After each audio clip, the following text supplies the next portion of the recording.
नमस्कार साथियों।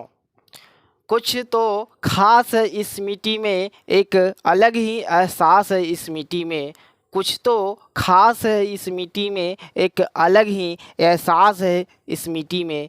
यूं ही हंसते हुए मौत के मुंह में नहीं जाते, यूं ही हंसते हुए मौत के मुंह में नहीं जाते। देशभक्ति की प्यास है इस मिट्टी में, देशभक्ति की प्यास है इस मिट्टी में। साथियों, इसी के साथ हम लोग आज राष्ट्रपिता महात्मा गांधी की बायोग्राफी, जीवन परिचय पर हम लोग चर्चा करेंगे और साथ ही चर्चा करेंगे कि भारतीय जनता पार्टी बीजेपी नाथूराम गोडसे को क्यों सपोर्ट करती है और भारतीय राष्ट्रीय कांग्रेस महात्मा गांधी को क्यों सपोर्ट करती है और हमें किसे मानना चाहिए, इस पर हम लोग चर्चा करेंगे।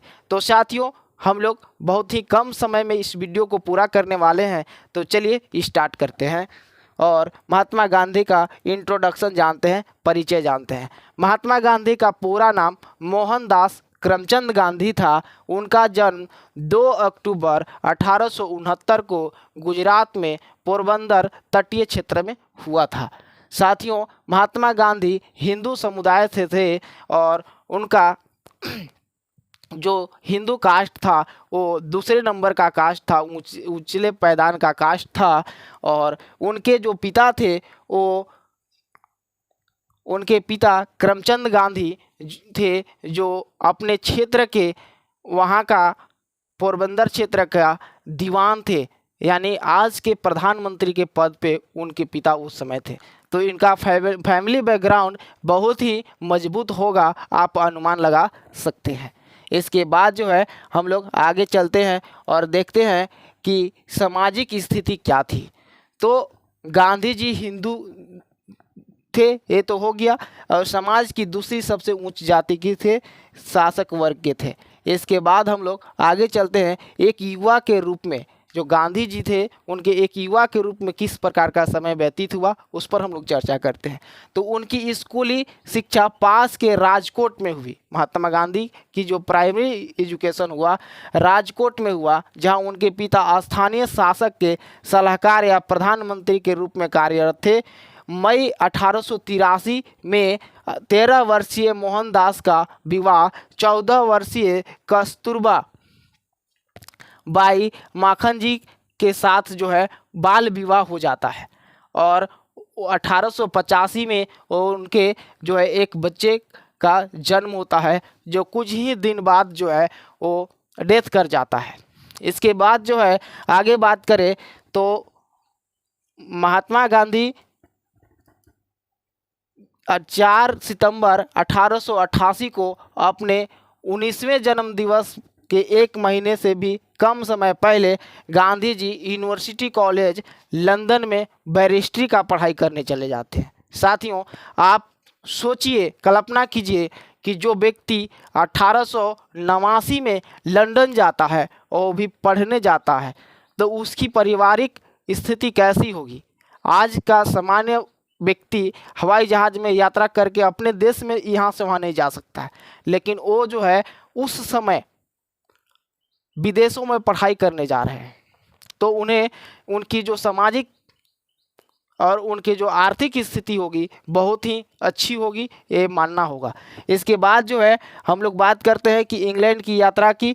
शाही राजधानी जो है लंदन में बिताया गया। उनका समय उस प्रतिज्ञा से प्रभावित था जो उन्हें भारत छोड़ने पर जैन भिक्षु बेचार्जी की उपस्थिति में उनकी मां ने शपथ दिलाई थी। उनकी मां ने कही थी कि बेटा, तुम बाहर पढ़ने जा रहे हो तो मांस मदिरा से दूर रहना, मांस मदिरा को हाथ नहीं लगाना। साथियों, हमारे मम्मी पापा भी, हम बाहर जब पढ़ने निकले थे या कोई भी बच्चा जब जाता है तो घर से बहुत कुछ सिखाया जाता है कि गलत की संगतियों को नहीं पकड़ना है, गलत कार्य में लिप्त नहीं होना है, वहाँ तुम्हें कोई देखने वाला नहीं है कि क्या करोगे क्या नहीं करोगे। इसलिए जो घर पे कहा जा रहा है उस बात को हमेशा याद रखना और जो है निगरानी अपने आप पर रखना है कि हमें किस प्रकार से जीवन व्यतीत करना है। चलिए अगले जो है आपका बात करते हैं। स्लाइड में क्या है कि दक्षिण अफ्रीका में गांधी जी 1893 से 1914, महात्मा गांधी जब बैरिस्टर बन जाते हैं, इसके बाद वो दक्षिण अफ्रीका का यात्रा करते हैं। कहाँ का यात्रा करते हैं? दक्षिण अफ्रीका का यात्रा करते हैं। इस यात्रा में एक घटना घटित होता है जो सभी लोग जानते हैं, बहुत ही प्रचलित है, कि महात्मा गांधी के पास फर्स्ट क्लास का टिकट था। अब जब जो है ट्रेन में चढ़ते हैं तो उनके चमड़ी को देख करके, काले रंग को देख करके, जो टिकट कलेक्टर है, ड्राइवर है और गाड़ी चलाने में जो भी सहायक होते हैं, वो उन्हें फर्स्ट क्लास से थर्ड क्लास में भेजने लगते हैं। तो महात्मा गांधी अपने ऊपर हो रहे अन्याय और वो देखते हैं कि जो भारतीय हैं उन पर कितना अत्याचार यहाँ पर होता है। इसे उन्होंने एक अपने अपमान को एक हथियार बनाने की कोशिश किया। इसमें जो है अंग्रेज जो उस ड्राइवर था महात्मा गांधी को एक थप्पड़ जड़ देता है। तो उसी में महात्मा गांधी कहते हैं कि इस गाल पे मारे हो, अब इस गाल पर भी मार दो, अगले गाल को भी सामने बढ़ा देते हैं, जिससे जो मैनेजर था गाड़ी में और ड्राइवर था, टीटी थे, वो सहम जाते हैं और महात्मा गांधी से हार मान लेते हैं। इसके बाद महात्मा गांधी अपने अधिकार के लिए, भारतीयों के अधिकार के लिए वहाँ पे स्ट्राइक करना स्टार्ट कर देते हैं, आंदोलन स्टार्ट कर देते हैं और अंततः वहाँ के जो प्रशासन होता है महात्मा गांधी के बात को मानना पड़ता है उन्हें। और लोगों में उन्होंने, महात्मा गांधी ने अपने अधिकार के प्रति जागृति फैलाया और सभी लोगों को जो है अपने अधिकार लेने के लिए प्रेरित भी किया। इसलिए कभी भी हमें अपने ये नहीं देखना कि हमारी अधिकार जा रहा है, अगर हम अपने अधिकार के लिए लड़ेंगे तो और लोगों के अधिकार की रक्षा की जा सकती है। इस पर जो है महात्मा गांधी ऐसा सोचे, नहीं तो वो सोचते कि चलो हम भी निकल लेते हैं, तो कोई उस पर ध्यान नहीं देता और जो चल रहा था वो चलते रह जाता। चलिए हम लोग देखेंगे कि यहाँ पे जो है दक्षिण अफ्रीका में गांधी जी 1892 से 99 के बोआर युद्ध और 1906 के जुलूल युद्ध दोनों में एम्बुलेंस कोर यूनिट में सेवा की और उसका नेतृत्व किया। महात्मा गांधी जी ने जो युद्ध हो रहा था उसमें एम्बुलेंस कोर में जो है भाग लिया और लोगों को सेवा की। जो इंजर्ड लोग थे, जो घायल लोग थे, उनका देख रेख में वो भूमिका निभाए। ब्रिटिश सरकार का समर्थन करके गांधी जी ने दक्षिण अफ्रीका में भारतीयों के लिए पूर्ण नागरिकता हासिल करने की आशा की, एक लक्ष्य जो उन्हें हासिल नहीं किया। महात्मा गांधी ने उस समय जो है ब्रिटिशर्स को, अंग्रेज लोगों को हेल्प किया, जिससे वो चाहते थे कि जो भारतीय हैं उन्हें दक्षिण अफ्रीका में मूल नागरिक का जो है उन्हें नागरिकता हासिल किया जा सके, नागरिकता मिल पाए। अब चलते हैं हम लोग कि महात्मा गांधी जो है जब भारत लौटते हैं 1915 में, तो क्या होता है कि महात्मा गांधी जब भारत में 1915 में आते हैं तो कांग्रेस का अधिवेशन में शामिल होते हैं। तो कांग्रेस में के अधिवेशन में शामिल होते हैं तो उनको कांग्रेस के सीनियर लीडर आपको जो है गोपाल कृष्ण गोखले से मुलाकात होता है। तब गोपाल कृष्ण गोखले महात्मा गांधी को भारतीय राजनीति से अवगत कराते हैं और भारत में हो रहे समस्याओं के बारे में उन्हें बताते हैं और सभी लोग मिलकर फिर भारतीय स्वतंत्रता के लिए आंदोलन करते हैं और आगे की लड़ाई लड़ते हैं। इसके बाद की बात करें हम लोग प्रथम विश्व युद्ध में भूमिका। जो महात्मा गांधी थे, जो प्रथम विश्व युद्ध 1914 से 18 तक चला, उसमें महात्मा गांधी की क्या भूमिका है उस पर चर्चा करते हैं। कि अप्रैल 1918 में प्रथम विश्व युद्ध के उत्तरार्ध के दौरान गांधी जी को वायसराय ने दिल्ली में एक युद्ध सम्मेलन में आमंत्रित किया। जब युद्ध खत्म हो रहा था तो 1918 में तो जो वायसराय भारत का था वो गांधी जी को दिल्ली में बुलाता है, आमंत्रित करता है, शायद साम्राज्य के प्रति अपना समर्थन दिखाने और भारत की स्वतंत्रता के लिए अपने मामले में मदद करने के लिए।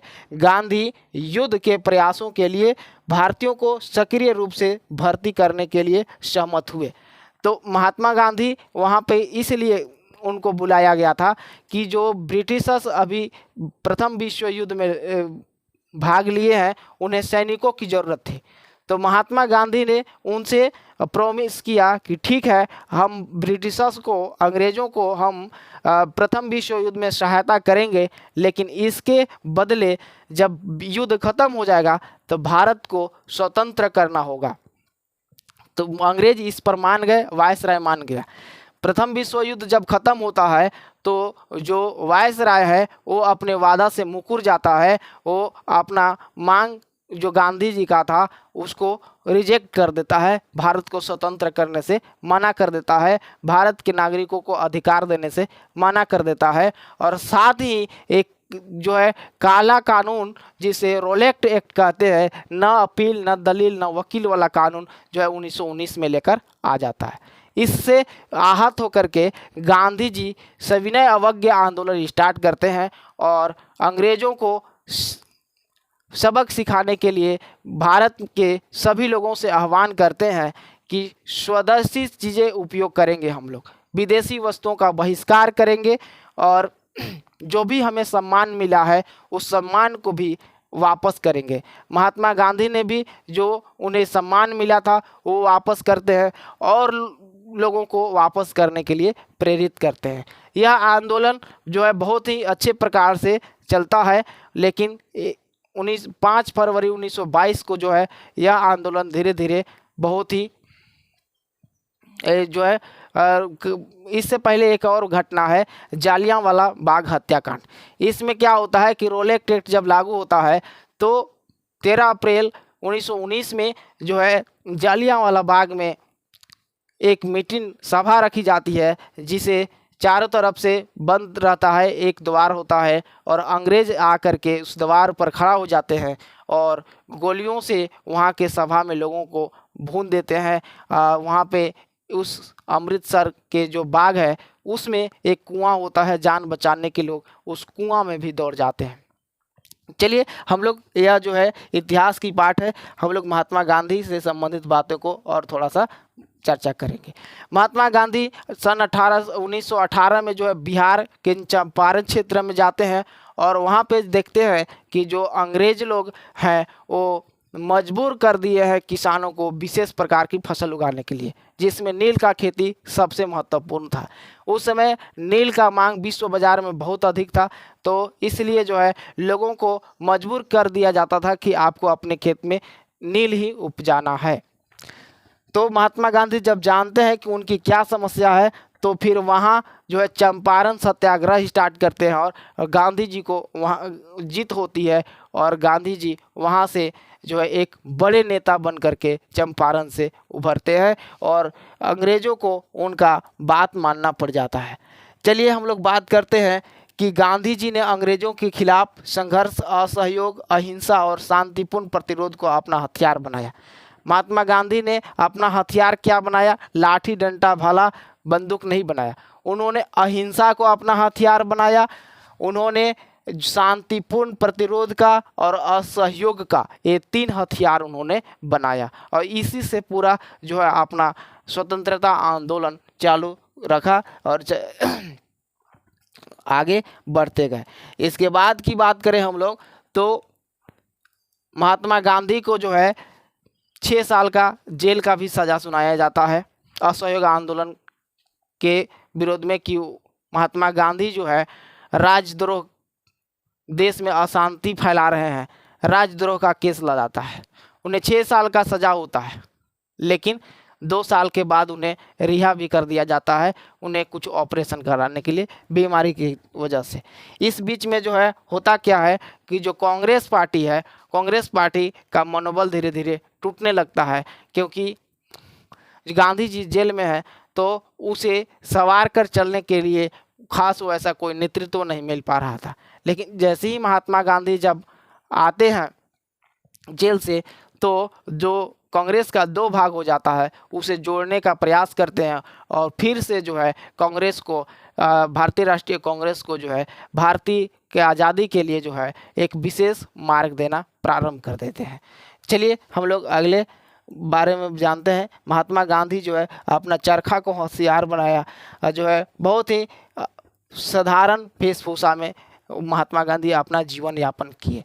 आप देखेंगे कि महात्मा गांधी की फैमिली बैकग्राउंड कितनी मजबूत है, लेकिन उनका क्या है कि कपड़ा तन पर नहीं मिलेगा पूरा, वो अधूरे कपड़ा पहनते थे। उनका मानना था कि ये देश की जितने भी लोग हैं वो हमारे भाई और बहन हैं, तो जब तक सारे भाई बहन पूरे कपड़ा नहीं पहनेंगे तब तक हम भी अपना पूरा कपड़ा नहीं पहनेंगे। तो इस प्रकार का उनका विचार था महात्मा गांधी को। महात्मा गांधी जो है जब देश आज़ाद होता है, 15 अगस्त 1947 को देश आज़ाद होता है, तो उस समय जवाहरलाल नेहरू, वल्लभ भाई पटेल, सरदार वल्लभ भाई पटेल और अन्य कांग्रेस के नेता जो है महात्मा गांधी को सम्मान देने के लिए उन्हें इंतज़ार करते हैं, लेकिन वो जो है वहाँ पे राजधानी में नहीं पहुँचते हैं। और महात्मा गांधी को राष्ट्रपिता के नाम से भी जाना जाता है। इस बात पर हम लोग बात कर लिए। अब महात्मा गांधी के बाद अब हम लोग नाथूराम गोडसे की बात कर लेते हैं कि नाथूराम गोडसे जो है महात्मा गांधी को देखेंगे कि 30 जनवरी 1948 को नई दिल्ली में जो है बिंदु रिक्त सीमा पर गांधी को 3 सीने में गोली मार दी और गांधी जी को जो है उसी समय मृत्यु हो जाता है। कब? 30 जनवरी 1948 को गांधी जी हमारे बीच से जो है चले जाते हैं। और नाथूराम गोडसे जो था वो गांधी के हत्यारा अपना यह दलील देता है, उसका गांधी की हत्या का यह कारण बताता है कि महात्मा गांधी ने भारत के मुसलमानों के पक्ष में जो है समर्थन किया था, और इसी हिंसक बातों को लेकर के जो नाथूराम गोडसे है महात्मा गांधी को छल से गोली मार देता है। चलिए और अब बात करते हैं कि भारतीय जनता पार्टी बीजेपी क्यों गोडसे को सपोर्ट करती है। तो नाथूराम गोडसे एक ब्राह्मण परिवार से बिलोंग्स करता है और उसका राजनीतिक करियर स्टार्ट जो है आरएसएस की सदस्यता से होता है। यानी जो नाथूराम गोडसे है वो सबसे पहले 1932 में ही वो आरएसएस की सदस्यता लेता है और फिर इसके बाद हिंदू महासभा से जुड़ता है। तो यहाँ पे बात सोचने वाली है कि जो भारतीय जनता पार्टी बीजेपी है वो आरएसएस की विचारधारा पर चलती है, और आरएसएस की विचारधारा पर चलती है इसीलिए आरएसएस के प्रमुखों को वो अपना आदर्श मानती है।